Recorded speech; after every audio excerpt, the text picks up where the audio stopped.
So this is what I bought. This is the standard Lunch Box Kit, So including a ESC, electronic speed controller. I got the radio control, including the steering servo. I got a fast charger and 2 batteries. So basically that's all the standard parts. The only additional kind of upgrade part I got was all metal bearings. So not recommended to use the plastic bearings that come in the kit. Not very good.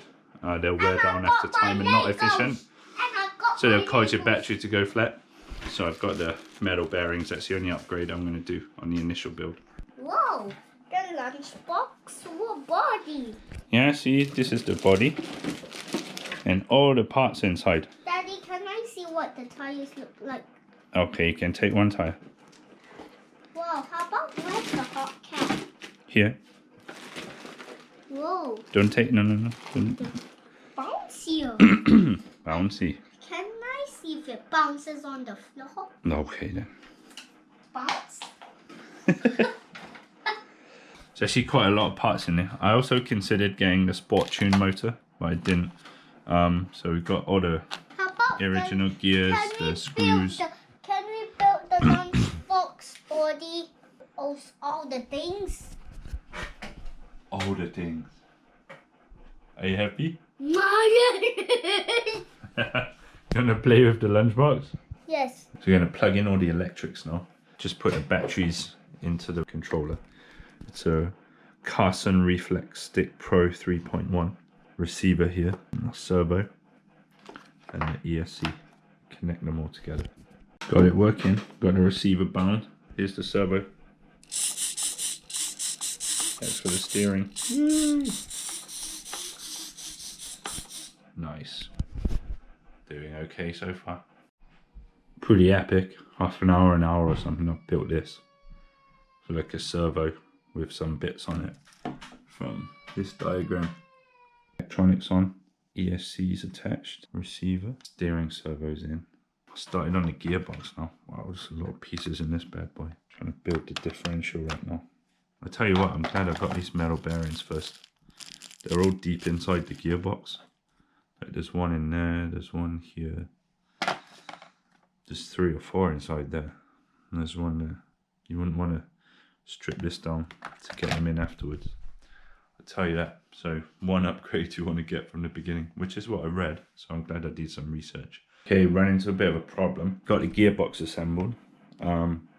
Electrics are working fine, but doesn't seem to be any contact.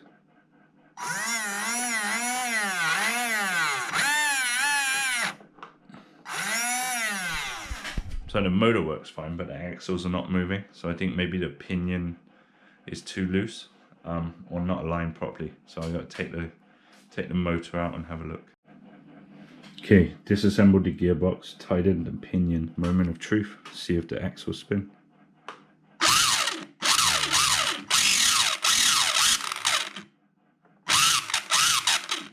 Yeah, sorted it. Okay, so I got my Umbro acrylic grey primer. I've washed the shell with a lot of washing up liquid and hot water, so it's ready for its undercoat.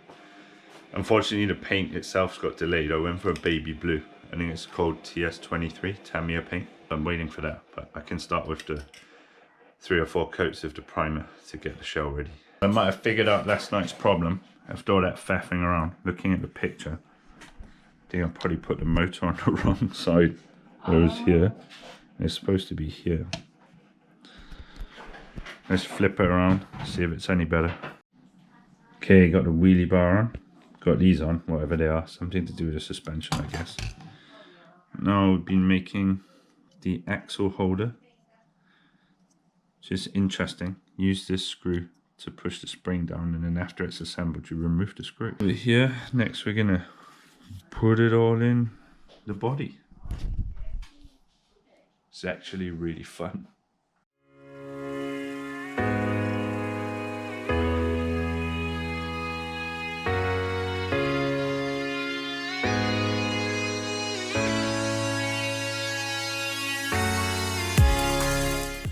Car's coming along. Got a battery holder on. Suspension's all good at the back.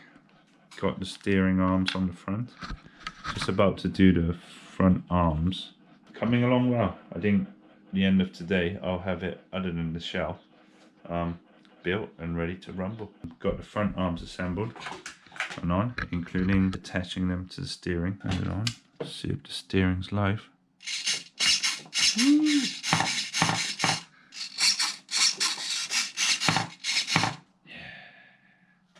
Got all of the front steering on, and I've adjusted the toe so the steering should be neutral when the servo's neutral. Got the classic yellow hubcaps on the tyres, taking note of the direction of travel of the thread. Yeah, see what's next. Next is putting the wheels on. Exciting. Bit of a gloomy day 3 of the lunchbox build. It was raining, but it stopped. I went to Halfords, bought some more paint because my paint got delayed. So I've got Ford Electric Monza Blue. Looks pretty nice. Some clear lacquer after it's painted, and got some paint prep wipes just to make sure. I'll probably give, it does say for best results use grey primer, which is good because I did. Probably give it a bit of a sand with the fine sanding block. Loving the blue. This is just the first light coat. Already looks amazing. I think it's going to look great with the decals and the yellow wheels. What do you think, Lily? Yeah? Is it going to be nice? So I've got to wait about 20 minutes before coats. It'll be touch dry. Build it up with light coats. Don't want to do wet coats. I actually did a little bit of wet paint here. You can see it's quite shiny, but the rest is nice and light.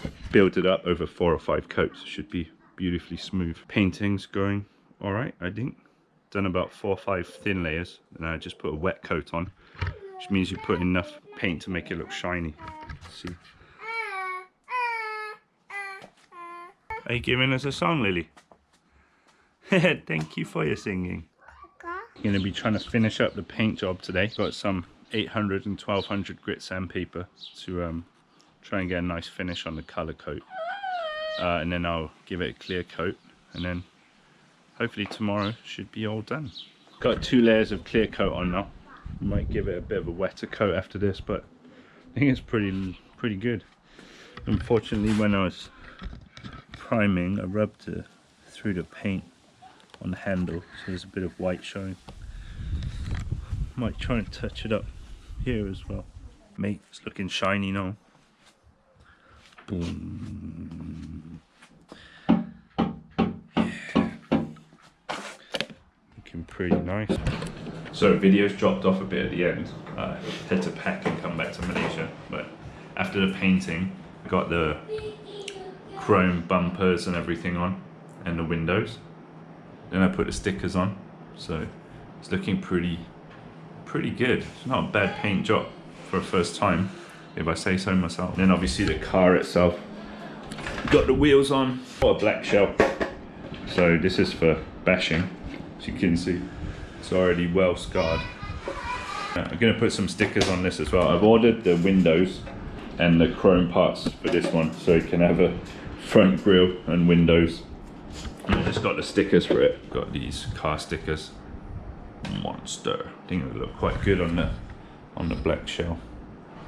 Black and yellow as well, matches the wheels. Back again, we've got the monster stickers on. And as you can see, it's much more bashed than it was. Also had some arrivals. We've got some foam inserts for the wheels, for the bouncy wheels. So get those in. I'll probably duct tape the inside and super glue them to the rims as well, so the wheels are pretty bulletproof. We've also, all the way from Birmingham, ironically right next to where I live, we've got chrome parts. So we've got the bumpers, the tailpipes and all that stuff. And I've also got the windows and the sunroof. I've just realized I don't have screws. I'm gonna check what I got with the kit. Hopefully there's enough spare screws for me to get them on. But that'll be probably 2, 4, 6, 8, 12, 14 screws, which is quite a lot. So I might have to buy some screws. So I don't have the screws to finish the body today. I managed to get the front bumper on, just 2 BB1s and 2 BB2s. So that's on with the lenses, but that's all I can do for today. Still looks a lot better with the front on, there's no big gap anymore. Today I'm going to focus on making the bouncy wheels better. I have some duct tape. What this does is basically makes the tires act as though they had steel strings in them, like real car tires, so it stops them ballooning. Some super glue to glue the tires to the rims so they don't fly off, and some foam to make them less bouncy, and some sandpaper. It's just to help the tape stick to the tires better. So here's what we're doing. Take the tire off the wheel, step 1. Step 2, you want to turn this inside out. It'll look like that. Obviously I've used this a fair bit, it's quite dirty. So you want to give it a good clean. Fairly coarse sandpaper. Yeah, give it a good rough up all over. So it should look nice and rough all over. Give it a bit of a bang, a bit of a wipe, get rid of any dust. And then you're ready, clean and a nice roughed up surface with your duct tape. You get your duct tape, stick it on here, right in the middle. And then just go all the way around. Don't have to be too neat. Point is just to like get the tape on there. You can always balance it later if you really care. Just a bit of overlap.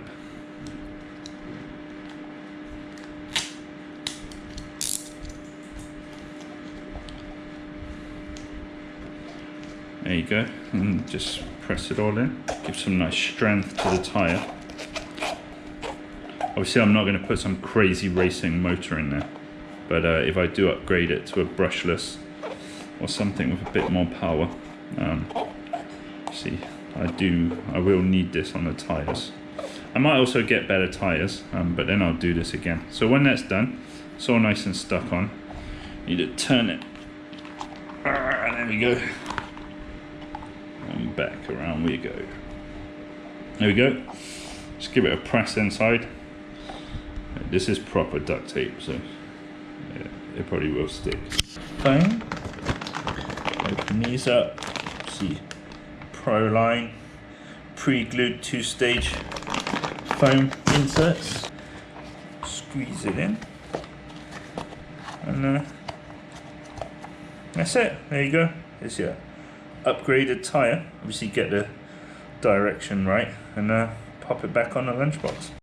So I decided to glue the wheels on after all. You can use CA tyre glue, but basically it's just super glue. So I bought some 5 ringgit glue from the shop. Pop the edges of the tyres back behind there. So where you're gluing basically is in between here, where the edge of the tyre sits. So just pop out both sides.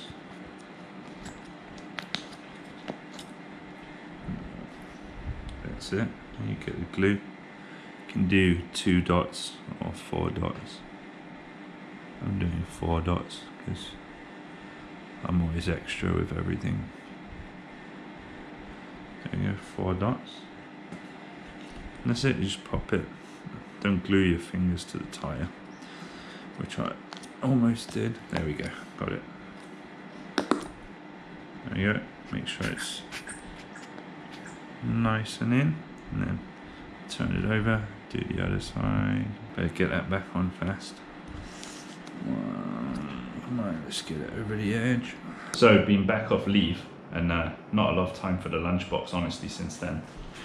Have had a huge amount of deliveries though while I was away, to the annoyance of Kimberly, who has to keep waking up for the postman. Check all these bad boys out. Key one I've got though today is finally these have arrived. The screw bag B. So I've got the screws to attach my windows and my chrome bumpers, and we can get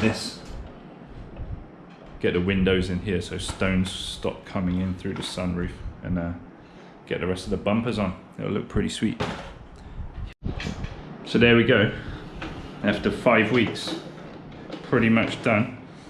Got the windows on, the sunroof, the chrome pipes, the rear bumper. Yeah, all nicely finished up. As I mentioned, no mods really yet. Very standard at the moment. Other than I mentioned, like as you can see in the wheels, fully sealed stainless bearings. I did have to balance this wheel. See the blue tack in there? Because it was horribly out of balance. It's pretty smooth now. Makes high speed a lot better. Before it would judder up and down. Yeah, other than that, standard. Obviously got a basher shell, and I've got the shelf queen shell looking pretty up there. I have to find somewhere better to put it. But yeah, that's it. That's the lunchbox build. It'll be the end of this video. Really enjoyed it. Very satisfying taking the individual screws and bearings and cutting them out of the plastic, you know, assembling it piece by piece, troubleshooting, getting the gearbox working, the steering working, you know, modifying the steering and the toe and the balancing the wheels. Obviously, as you saw, I put the foam in the wheels and I've glued them so they won't come off. That's as close as I've got to doing any mods. Other than that, you know, which I'll follow up with, I have a huge stash here of aluminium pop-up parts. Suspension, arms, all kind of stuff. I've got some cables because I also do have a brushless motor, new servo, metal gear, got to do some soldering, so I've got a soldering kit. So yeah, I'm all ready for the next stage. Obviously already thinking about the next car I want to build, but for now, I'm going to pimp up the lunchbox a bit, get it nice and sturdy, get it a bit more power.